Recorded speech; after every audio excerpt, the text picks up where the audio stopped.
आज हम स्टार्ट कर रहे हैं वैलेंस बैंड थ्योरी।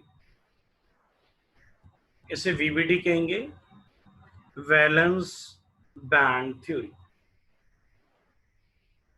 इसका 3 मार्क्स का क्वेश्चन आता है जनरली एग्जाम में, और अगर आप थोड़ा सा भी टाइम इस पर स्पेंड कर लेते हैं you can easily get 3 out of 3।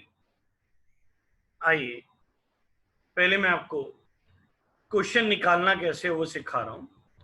इसमें टीचर आपको कहेगा find the hybridization, find the hybridization. पहले आपको कोई भी क्वेश्चन दे दिया जाएगा लाइक FeH2O 6 times 3 पॉजिटिव, और आपको बोला जाएगा find the hybridization, find the hybridization. इस तरह से आपको क्वेश्चन आएगा। पहले तो आप एक चीज अपने दिमाग में डाल लीजिए, जो पॉसिबल आंसर्स हैं वो हैं sp3, dsp2, sp3d2, d2sp3। ये 4 पॉसिबल आंसर्स हैं। आपका जो आंसर आएगा इन चारों में से एक होना चाहिए। दूसरी बात, पहले 2 आंसर में देखिए 4 ऑर्बिटल्स हैं, तो ये तब आएगा जब 4 लीजेंड होंगे, when legions are 4 in number,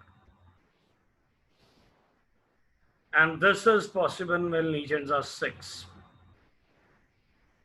अब इधर आप ध्यान से देखिए, वाटर 6 टाइम्स हैं, इसका मतलब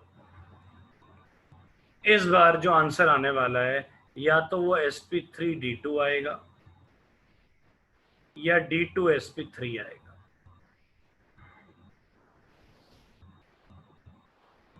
तो ये हमें करने से पहले ही पता होगा कि कौन से पॉसिबल आंसर्स आ सकते हैं। आइए अब हम करके दिखाते हैं। सबसे पहले तो आपको ऑक्सीडेशन नंबर ढूंढना है, फाइंड ऑक्सीडेशन नंबर। Fe को x ले लिया, 6 इंटू 0, वाटर का 0 होता है, इज इक्वल टू 3, तो x इज इक्वल टू 3 आ गया। ये ऑक्सीडेशन नंबर आ गया।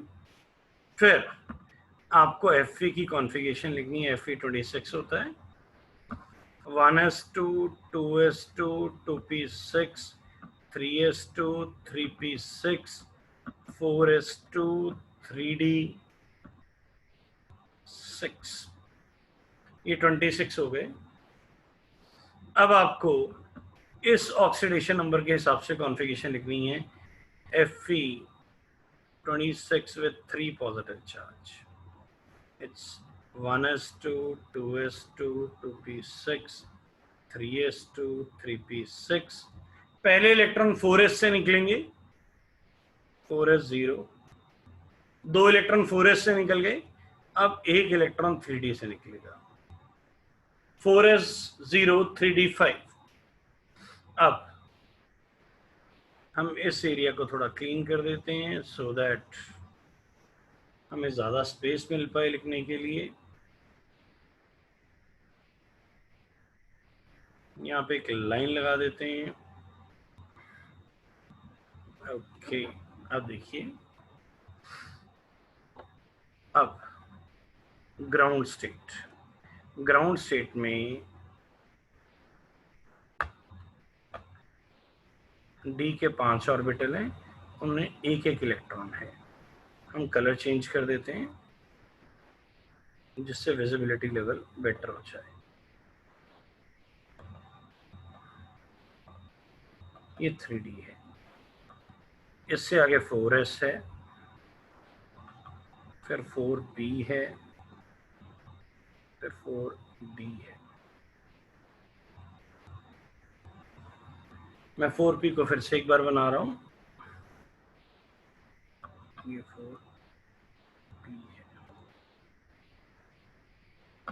3 4p। अब आपको देखना है आपको कितने लीजेंड्स चाहिए। यहाँ पे अगर आप देखें तो 6 लीजेंड्स हैं, तो आप 6 क्रॉसेस मारेंगे। आप 6 क्रॉसेस मारेंगे। पहला ये आपका वाटर आ गया, ये दूसरा ये वाटर आ गया, ये तीसरा वाटर आ गया, ये चौथा वाटर आ गया, ये पांचवा वाटर आ गया, ये आपका 6वां वाटर। आपको एक ही हाइट पे वाटर लिखना है। You might have more space, even we can write at a same height like this. मैं दोबारा से लिख के दिखा देता हूँ। ये पहला, फिर दूसरा, फिर तीसरा, फिर चौथा, पांचवा, फिर छठवां, ये 6 वाटर हो गए।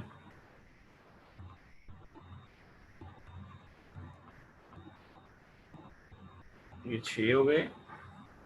आप ध्यान से देखिए, एस का एक ऑर्बिटल यूज हुआ है, ये वाला एस का। पी के देखिए 3 ऑर्बिटल यूज हुए हैं, p3। डी के 2 ऑर्बिटल यूज हुए हैं, d2। तो इसकी हाइब्रिडेशन होगी sp3d2। sp3d2 जो होता है वो ऑक्टाहेड्रल होता है।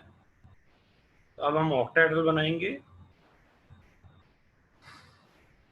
तो इसकी शेप ऑक्टाहेड्रल होगी, बीच में Fe होगा, 6 वाटर लगाए जाएंगे।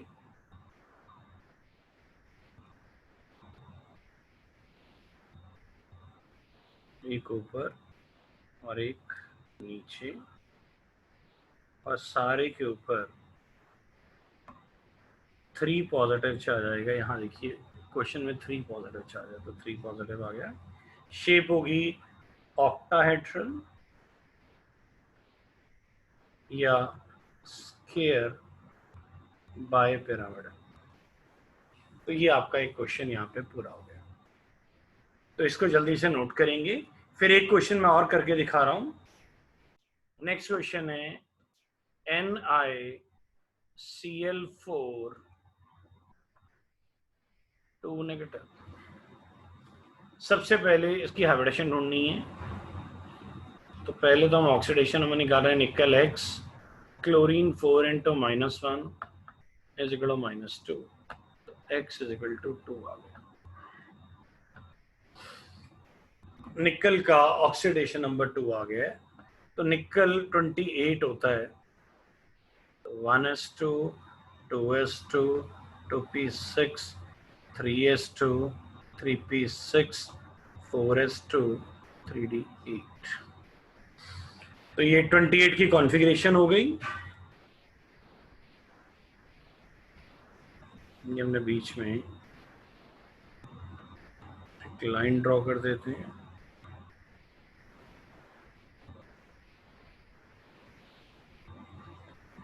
तो निकल में से 2 इलेक्ट्रॉन निकालने, निकल में से 2 इलेक्ट्रॉन निकालने। तो निकल में से जो 2 इलेक्ट्रॉन निकाले जाएंगे वो 4s से निकाले जाएंगे, ना कि 3d से।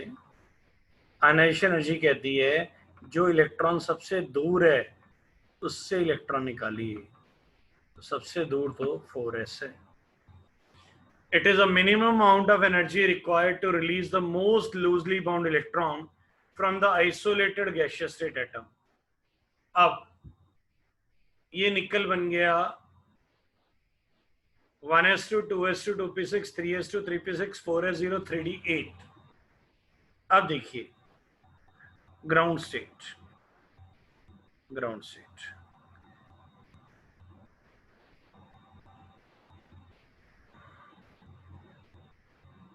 3d, डी में 5 होते हैं, डी में 5 है, फिर 4s है, फिर 4p है, अगर आगे जरूरत पड़ेगी तो 4d भी बन जाएगा अगर जरूरत पड़ी तो। 3d में 8 इलेक्ट्रॉन्स हैं, 8 पहले सिंगली भरे जाएंगे, फिर पेयरिंग होगी विद ऑपोजिट स्पिन। ये हुन्स रूल था +1 का। 4s0 3d8, 3d8 हमने बना दिया।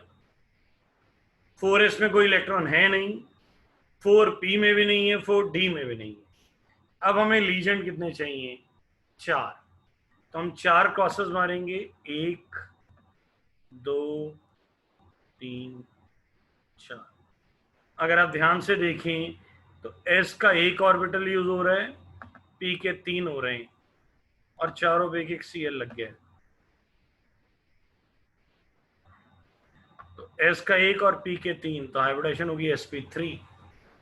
अगर हाइब्रिडाइजेशन sp3 हो गई है, sp3 होता है टेट्राहेड्रल, तो आप इसको टेट्राहेड्रल बना देंगे। निकल chlorine chlorine chlorine chlorine with complete 2 negative charge. This is tetrahedral. Angle is 109 degree 28 minutes. Tetrahedral with angle 109 degree 28 minutes. Tetrahedral. तो इससे आपको पूरे बटा पूरे मार्क्स मिल जाएंगे, इसको नोट करिए। नेक्स्ट क्वेश्चन है, find the hybridization of MnCl6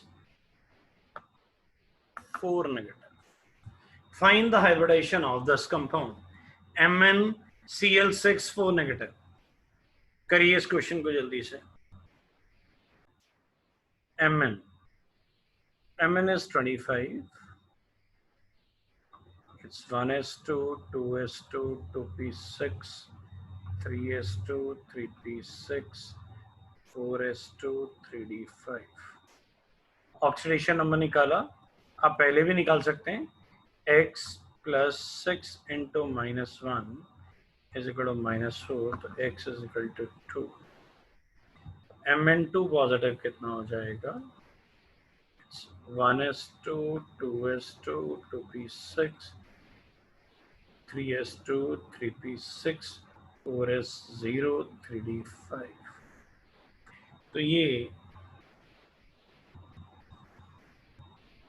निकाल दिया गया। आगे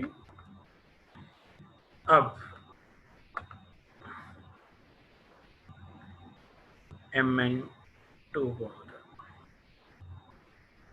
3d5 को भरा हुआ है,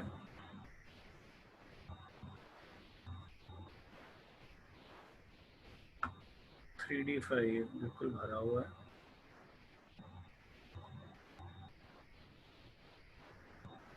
फिर 4s है, फिर 4p है, फिर 4d है।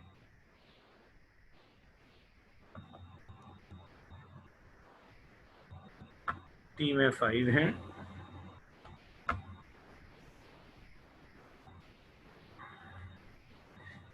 हमें लोन पेयर डोनेट करना है। Cl एक लीजेंड है जो लोन पेयर डोनेट करता है। लोन पेयर डोनेट करने के लिए हमें बिल्कुल एम्प्टी ऑर्बिटल चाहिए होते हैं। आप इसको ऐसे भी दिखा सकते हैं, लाइक दिस, कि कोऑर्डिनेट बॉन्ड है। आप इसको इस तरह से भी दिखा सकते हैं, पर जनरली बुक्स में इसको इस तरह से दिखाया होता है। तो हम भी बुक की रिप्रेजेंटेशन ले रहे हैं। 6 Cl लगाने हैं।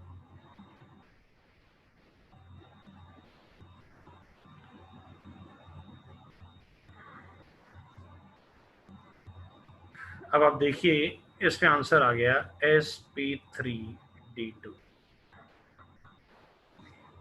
एक तो इस sp3d2 में शेप हमें मालूम है कि ये ऑक्टाहेड्रल होती है। 6 में होती है ऑक्टाहेड्रल, कुछ और होता ही नहीं।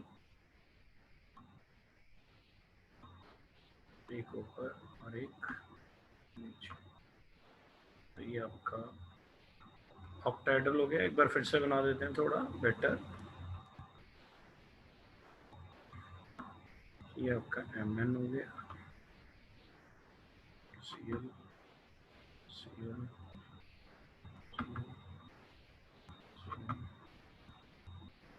Cl, Cl, एंड सारे के ऊपर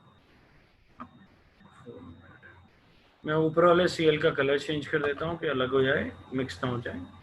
ये रहा। तो ये MnCl4, MnCl6 4 नेगेटिव। अब इसके साथ साथ और वो क्या आपसे पूछ सकता है, एक चीज का ध्यान रखिए, अगर तो आंसर आता है sp3d2, हम इसको द्वारा लिखते हैं, सारा द्वारा लिख रहे हैं। अगर आंसर आ जाता है sp3d2, डी बाद में लिखा है, फिर इसे आउटर डी कहा जाता है, आउटर डी या हाई स्पिन। एक और तरह से आपको लिख के दिखा रहा हूं। मान लीजिए आंसर आ गया D2 sp3, डी पहले आ गया, तो इसको इनर डी लो या लो स्पिन भी कहते हैं। पहचानिए, अगर sp3d2 आ रहा है तो इसको outer D and high spin कहते हैं, और अगर इनर डी यूज हो गया, अभी आगे कुछ क्वेश्चन आएंगे जिनमें डी पहले यूज होगा, तो उन्हें इनर डी या लो स्पिन कहते हैं। एक और चीज बता रहा हूं, कई बार टीचर आपको बोलेगा मैग्नेटिक मोमेंट निकालिए। मैग्नेटिक मोमेंट का फॉर्मूला होता है अंडर रूट, मैग्नेटिक मोमेंट होता है mu, mu is equal to under root n into n plus 2, ये सब अंडर रूट के अंदर है, Bm Bohr magneton, where n is number of unpaired electrons, number of unpaired electrons। अगर इसी question में देखें तो यहां पे 5 अनपेड इलेक्ट्रॉन हैं, तो n 5 हो जाएगा, 5 into 5 plus 2, that is under root 35 Bohr magneton. ये इसकी मैग्नेटिक मोमेंट होगी। एक चीज और, जिसमें एक या दो अनपेड होते हैं उन्हें वीकली पैरामैग्नेटिक कहते हैं, पैरामैग्नेटिक। और जिनके पास 3, 4 या 5 अनपेड इलेक्ट्रॉन होते हैं उन्हें स्ट्रांगली पैरामैग्नेटिक, पैरामैग्नेटिक या फेरोमैग्नेटिक कहते हैं। और जिनके पास 0 अनपेड होते हैं उन्हें डायामैग्नेटिक कहते हैं, डायामैग्नेटिक। तो ये भी आप नोट कर सकते हैं। फिर से बता रहा हूं, sp3d2, डी बाद में आया, डी बाद में आया तो इसे बोलेंगे आउटर डी या हाई स्पिन। अगर आंसर आ गया D2sp3, डी पहले आ गया, तो इनर डी या लो स्पिन।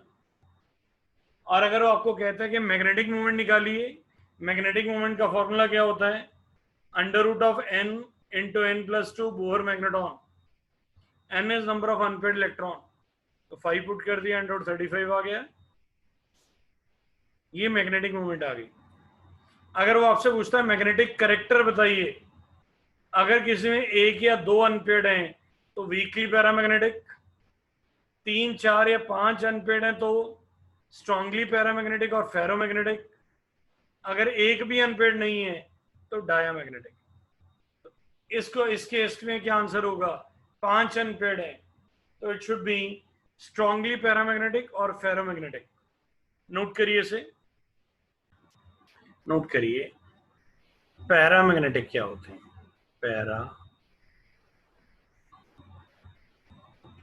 पैरामैग्नेटिक कंपाउंड्स, आप इसको कंपाउंड भी लिख सकते हैं, एलिमेंट्स भी लिख सकते हैं। दीज आर दोज एलिमेंट्स और कंपाउंड्स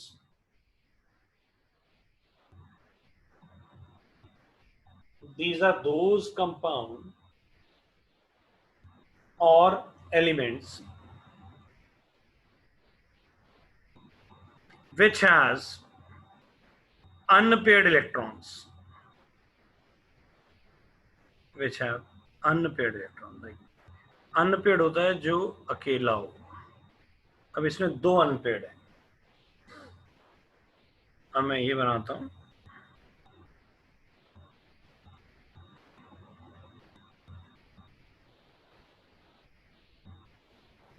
इसमें 3 अनपेयर्ड है।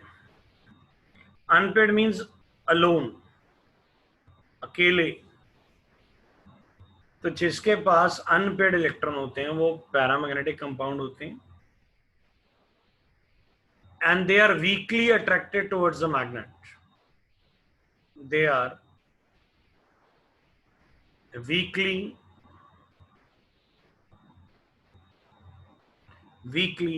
attracted by the magnets, which are weakly attracted by the magnets। फिर आता है diamagnetic,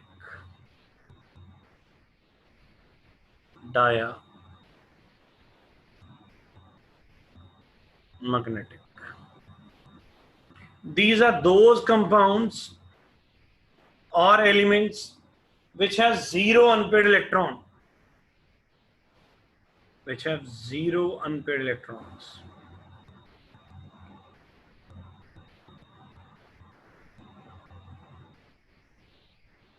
which have 0 unpaired। इसमें देखो सारे पेयर्ड हैं, तो number of unpaired is 0। diamagnetic are those compounds which have 0 unpaired electron and they are weakly repelled by the magnets।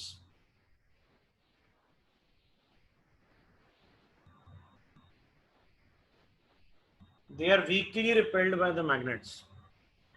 ferromagnetic,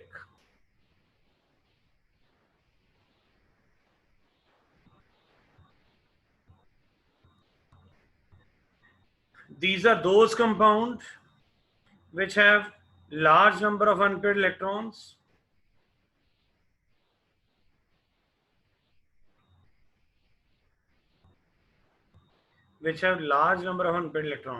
Here unpaired electrons are 5, it's too large। they are called ferromagnetic। they are strongly attracted by the magnets,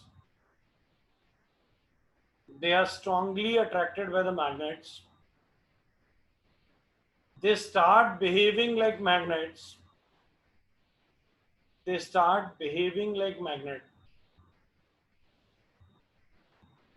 if kept in a magnetic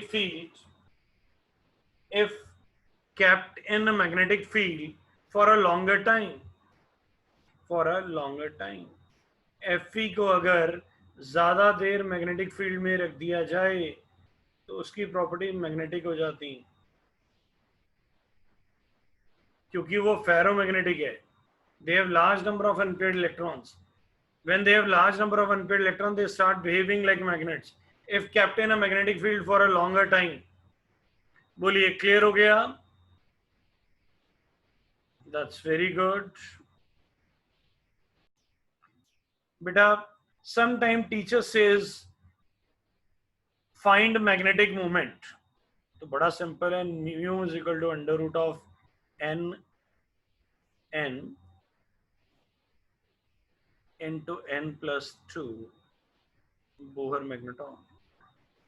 put n equal to 1, mu comes to be under root 3। which is 1.732 Bohr magneton. Put n equal to 2 for when number of unpaired electrons are 2. So mu comes to be under root 8. You can see under root 8 is less than 3. It should be near about 2.9 something. It's approx values. Put n equal to 3. Mu comes to be 3 into 5 under root 15. It's again 3.9 something. Put n equal to 4. N equal under root, sorry, not n equal to, mu is equal to, mu comes to be 24. It's again 4.9 something. Put n equal to 5. Mu is equal to under root of 35, which is 5.9 something. तो अगर आप एक चीज observe करें ध्यान से, अगर हम डेसिमल पार्ट को हटा दें, 1.73 में से 0.73 हटा दें तो 1 बचता है, 2.9 में से 2 बचता है, 3.9 में से 3 बचता है, 4.9 में 4 बचता है, 5.9 में 5 बचता है. ये नंबर ऑफ अनपेड इलेक्ट्रॉन आ रहे हैं, देखो ध्यान से, ये अनपेड इलेक्ट्रॉन्स आ रहे हैं, देखो यहाँ पे मिलाओ. 1 matches with 1, 2 matches with 2, 3 matches with 3, 4 matches with 4, 5 matches with 5. इसका मतलब अगर तुम्हें मैग्नेटिक मोमेंट दी हुई है, वो कहता है जी 6.9 मैग्नेटिक मोमेंट है, तो नंबर ऑफ अनपेड कितने होंगे? 6. वो कहता है जी magnetic moment 3.9, how many unpaired are there? 3. तो कई बार वो मैग्नेटिक मोमेंट दे देगा, अनपेड इलेक्ट्रॉन पूछ लेगा, कई बार अनपेड इलेक्ट्रॉन गिवन होंगे, मैग्नेटिक मोमेंट निकालनी होगी. तो आप दोनों तरह से क्वेश्चन कर सकते हैं. उम्मीद करते हैं आपको समझ आ गया होगा ये वाला केस. अब मैं आपको टाइप 2 के क्वेश्चंस करा रहा हूं. इसमें एक स्टेप का फर्क होगा. हमने ले लिया Fe CN6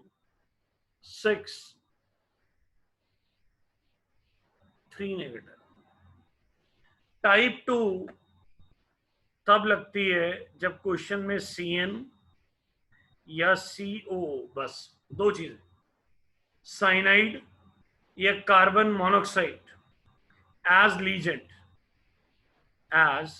लीजेंड हो, तब ये टाइप 2 का क्वेश्चन बन जाता है. This is type 2. इसमें एक स्टेप का फर्क होता है.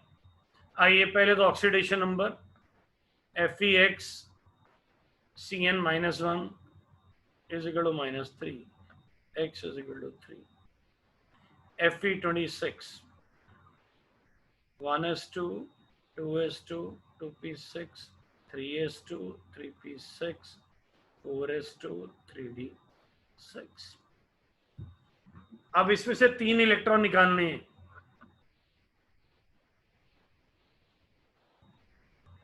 One s2 2s2 2p6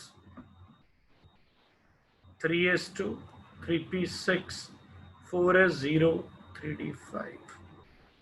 3 electron निकाल दिए गए. अब अक्सर क्या होता है, बस यहां से क्वेश्चन सॉल्व हो जाता है, पर यहां एक स्टेप का फर्क आएगा. अब वो एक स्टेप का फर्क क्या है वो समझिए. और ये सिर्फ Cn एंड CO में होता है.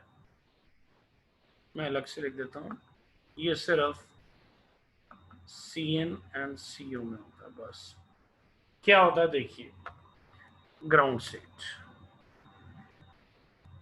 सेट में 3d5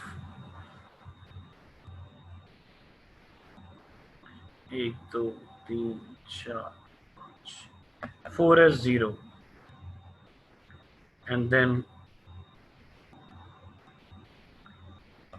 ये हो गया 3d 4s 4p 4d if required.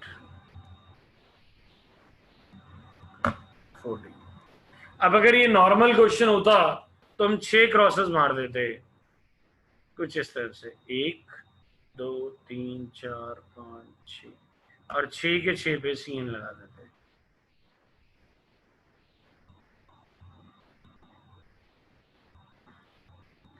आइए हमारा आंसर आ जाता sp3d2 आ जाता, पर नहीं, इसमें ऐसा नहीं होगा, इसमें ऐसा नहीं होगा। ये टाइप 2 का क्वेश्चन है। अब टाइप 2 में क्या होगा वो देखिए।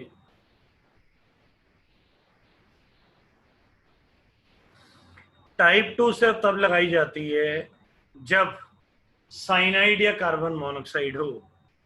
अब इस टाइप 2 में क्या होगा देखिए, ये इलेक्ट्रॉन जो हैं पीछे जाएंगे, पेयरिंग होगी। इसमें देखिए ध्यान से 5 इलेक्ट्रॉन थे, तो 5 इलेक्ट्रॉन कैसे जाएंगे पीछे,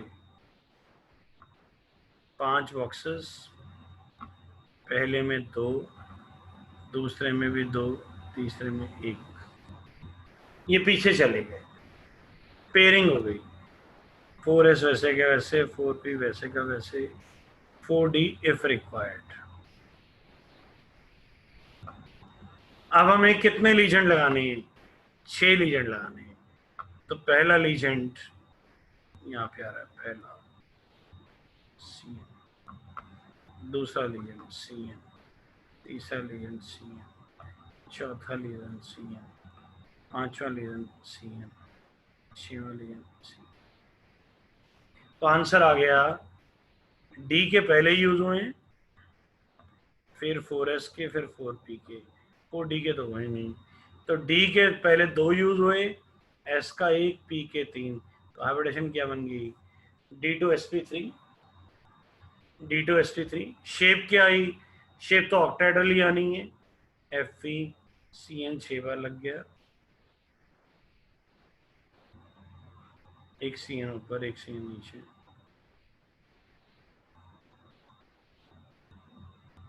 तो ये शेप होगी, दिस इज ऑक्टाहेड्रल। अगर वो आपसे पूछता है मैग्नेटिक कैरेक्टर बताइए, तो आप बोलेंगे एक अनपेड है तो वीकली पैरामैग्नेटिक।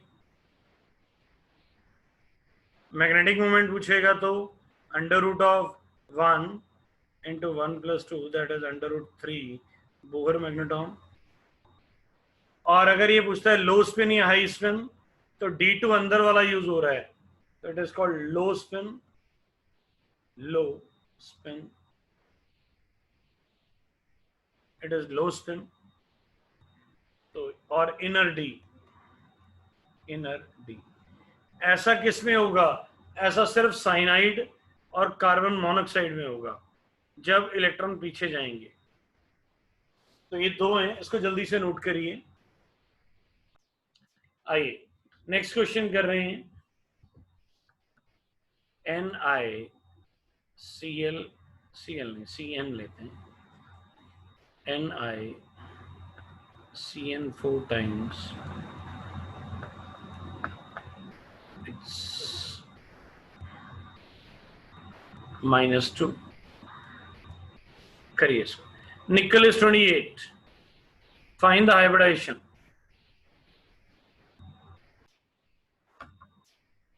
सबसे पहले oxidation number, x + 4 × -1 = -2, x = 2। Nickel is 28, 1s2, 2s2, 2p6, 3s2, 3p6, 4s2, 3d8. Nickel 2 positive. It's 1s2, 2s2, 2p6, 3s2, 3p6, 4s0, 3d8। तो ये 2 इलेक्ट्रॉन यहाँ से निकल गए हैं और ये 3d8 बच गया है। अब हम बीच में एक लाइन ड्रॉ कर देते हैं। ओके, अब ग्राउंड स्टेट, पहले 3d8,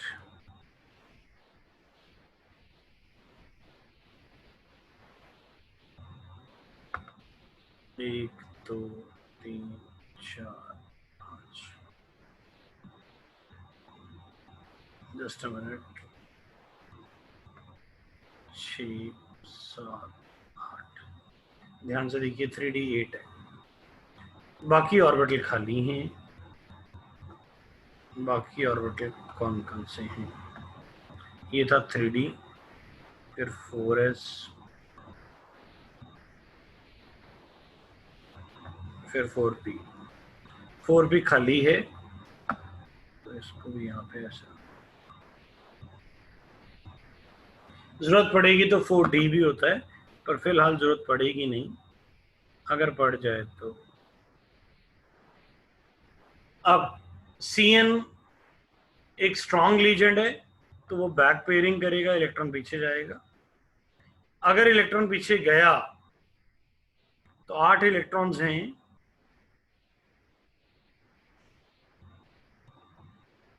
तो पहले 4 में 2-2 आ जाएंगे, 1 2 3 4।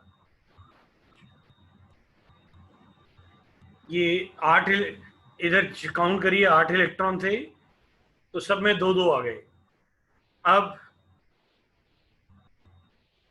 4s है, 4p है, if required then it is 4d, 3d, 4s। अब 4 लीजेंड हमें लगाने हैं। मैं कलर चेंज कर देता हूं। ये पहला लीजेंड Cn, ये दूसरा लीजेंड Cn, ये तीसरा लीजेंड Cn, ये चौथा लीजेंड। इसमें ध्यान से देखिए, एक एस पहले डी का यूज हो रहा है, सबसे पहले डी का, सबसे पहले डी का, ये वाला, फिर एक एस का ये वाला,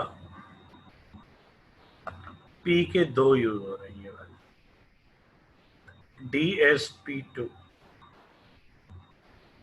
तो ये DsP2 हाइब्रिडाइजेशन आ गई। DsP2 स्टेयर प्लेनर होती है, तो निकल Cn Cn,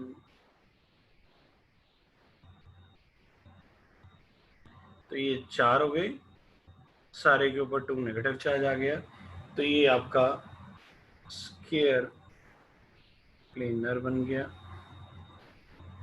अब इसमें वो पूछता है इसका मैग्नेटिक कैरेक्टर बताओ, तो इसमें 0 अनपेयर्ड है, ध्यान से देखिए, तो ये डाया मैग्नेटिक होगा, and it is weakly repelled by the magnets. It is weakly repelled by the magnets. उम्मीद करते हैं समझ आ गया होगा। इस क्वेश्चन की हाइब्रिडाइजेशन ढूंढनी है, NiCO 4 टाइम्स। मैं एक बार दोबारा भी लिख के दिखा देता हूं। दिस इज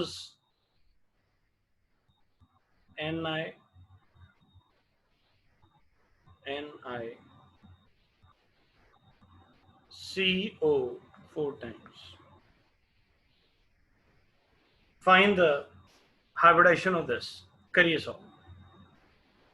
ये जो क्वेश्चन अभी आपको हमने दिया, इसका आंसर sp3 आना चाहिए एंड डायामैग्नेटिक होना चाहिए और मैग्नेटिक मोमेंट 0 आनी चाहिए। तो आप अपना आंसर चेक कर सकते हैं। अब हम आपको एक चैलेंज दे रहे हैं, देखते हैं कौन कौन सा बच्चा इसको करेक्ट करता है। जब भी एग्जाम में आंसर गलत आएगा, इसी क्वेश्चन का आएगा। ओपन चैलेंज, कॉपर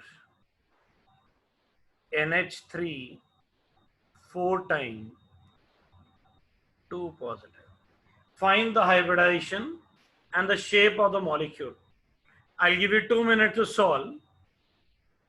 करिए सॉल्व। 2 मिनट दिए आपको, 2 भी नहीं, आपको 3 मिनट दिए। Take 3 minutes and then match your answer. बेटा this question is a exception. अभी एक्सेप्शन क्या है वो समझिए। कॉपर की जो कॉन्फ़िगरेशन होती है 1s2 2s2 2p6 3s2 3p6 4s2 3d9। पहले तो यहाँ एक्सेप्शन आती है कॉन्फ़िगरेशन में। आपको याद हो ये 4s1 3d10 होता है। अब इसका ऑक्सीडेशन नंबर निकालिए, x plus 4 into 0 is equal to +2, x is equal to 2, 2 electron निकालने हैं, 2 इलेक्ट्रॉन निकालेंगे तो 1s2, 2s2, 2p6, 3s2, 3p6, 4s0, 3d9। तो 2 इलेक्ट्रॉन निकल गए, एक 4s से निकल गया और एक 3d से निकल गया, ये निकल गया इलेक्ट्रॉन। अब आगे क्या होगा, ग्राउंड स्टेट में क्या होगा, 3d9, d में 9 है, 3d में 9 लगा रहे हैं, 1 2 3 4 5 6 7 8 9, 4s खाली है, 4p भी खाली है।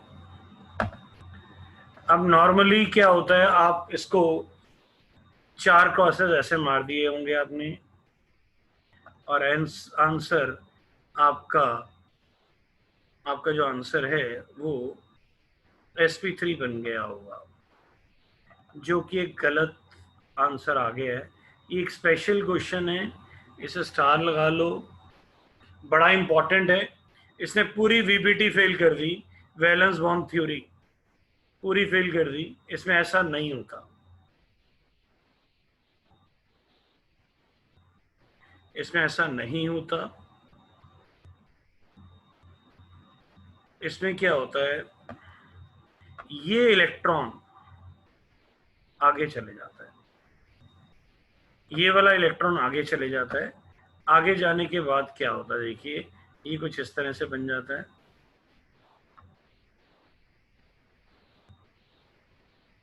आगे जाने के बाद ये क्या होता है, देखिए 1 2 3 4 5 6 7 8 और ये इलेक्ट्रॉन आगे चले गया। एंड 4 लीजेंड्स लगाने थे, 4 लीजेंड्स लगा रहे हैं। ये पहला legend that is a water, ये दूसरा लीजेंड, ये तीसरा लीजेंड, ये चौथा लीजेंड और ये हाइब्रिडेशन बन गई DsP2। ये इलेक्ट्रॉन आगे क्यों गया, ये वीबीटी नहीं समझा पाई।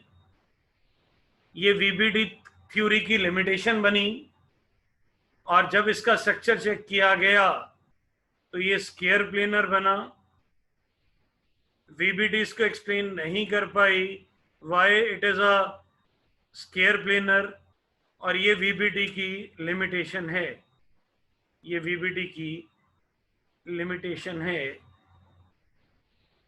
Why it is square planar. तो ये एक मेजर लिमिटेशन बनी वीबीटी की। तो ये क्वेश्चन अपने आप में बड़ा इंपॉर्टेंट है। ये इलेक्ट्रॉन आगे क्यों गया, ये वीबीटी नहीं समझा पाई। इस क्वेश्चन को ध्यान से नोट कर लो, एग्जाम में जब भी आएगा सबका गलत हो जाएगा। नोट करिए इसे जल्दी से। आज के लिए थैंक यू है।